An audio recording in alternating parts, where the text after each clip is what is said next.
We will now continue with chapter 10 of NCERT class 6 history. The index of the topics that we will cover are as shown on your screen. Now the meaning of genealogy is the list of ancestors. We know about them from the various prashastis of the rulers. For example, from the prashastis we know about the genealogy of Samudragupta.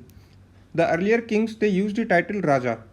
But from the Gupta dynasty we now see the use of the grand titles like Maharaja. Okay, this was used by great grandfather and grandfather of Samudragupta. And another grand title Maharaj Adhiraja. This was used by his father Chandragupta and later it was adopted by Samudragupta also. Now we will study about the administration of these kingdoms. Now, as in the case of earlier kings, land revenue remained important for these rulers and the village it remained the basic unit of administration. So what were the new developments at this time? First was some important administrative posts they were made hereditary.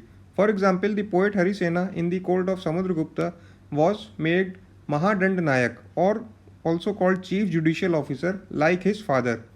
Also, sometimes one person held many offices. So, this was another major development. For instance, besides being Mahadand Nayak, Harisena was also a Kumar Amatya, that is, an important minister, and a Sandhi Vigrahika, meaning a minister of war and peace. So, friends, what do you think were the advantages of being hereditary officers? Father could train his son from an early age in the office that he held. Also, there will be a continuity of policy. What could have been the disadvantages? An incompetent son may come to hold the office, correct? Other more competent persons will be deprived of this opportunity. And also, a hereditary officer, he may grow strong enough to set up the independent kingdom because of the long duration he has been in the kingdom. Now, what were the new administrative arrangements during this period? This is an easy question we just now covered. Please pause the video and read the answer. Now, friends, there were some military leaders who provided the king with the troops whenever he needed them, but they were not paid regular salaries. Okay. Recall now from the earlier chapters we have read about Mahajanpads and Panch marked coins, okay, which were used for salary payment to soldiers. Hence, this is a new development we see now that soldiers were not paid regular salaries. Instead, they received the grants of land to collect revenue from the land and they used this for any army expenditure like for soldier, horses or maintaining the equipments. These men were known as samantas. So now this is a new term. Please remember this. Now, what are the changes do you find in the army at this time? We have just discussed. This is an NCERT question. You can pause the video and see. Now we will study about the administrative arrangements under the South Indian dynasties that we have earlier read, Pallavas and Chalukyas. Now friends, inscriptions of Pallavas they mention a number of local assemblies for administration purpose. These were called Sabha, which was an assembly of Brahmin landowners. Okay, this assembly functioned through subcommittees which looked after irrigation, agriculture, roads, temples, etc. Now second was the Ur.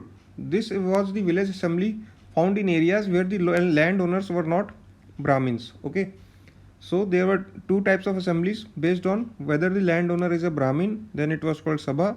If he was not Brahmin, then it was called Ur. And the Nagram was an organization of merchants. So remember, friends, many of these local assemblies they continued to function for centuries. Now we will read about ordinary people in these kingdoms. What are the sources that we know them about? First one is the Kalidas play, that is Abhijnan Shakuntalam. Okay, and second source is Chinese pilgrim account Fa Xian that we have read earlier, and some other sources like Ban Bhatta's writings on king's army. Remember friends that king and most Brahmins they used to speak Sanskrit while other ordinary people they used Prakrit, and this is the reason they could not understand the prashastis as they were written in the Sanskrit. Now this is an NCERT question. Name a famous man who taught in Prakrit and a king who issued inscriptions in Prakrit. Lord Buddha he taught in Prakrit. Okay, that is why Buddhism became famous among people. And the king who issued inscriptions in Prakrit, that is ordinary language, was King Ashoka. Now friends, I have collaborated this in slide, okay, about important poets who were their rulers and their important writings. Just pause the video and go through this slide. This is a very informative for your competitive exams as well. Okay, for example, Ashwaghosh was the poet in the Kanishka's court. He was the ruler of Kushan dynasty. He composed the Buddha Charit, that is the biography of Lord Buddha. Now mention three authors who wrote about Harshvardhan. Harshvardhan was the Gupta dynasty ruler 1400 years ago. we have sources from his court poet Ban Bhatta, who wrote his biography. Then Zhuang Zhang, he was a Chinese pilgrim who visited India. He also wrote about him. And Ravi Kirti, he was the court poet of Chalukya dynasty ruler Pulkeshin II. He mentioned about him also.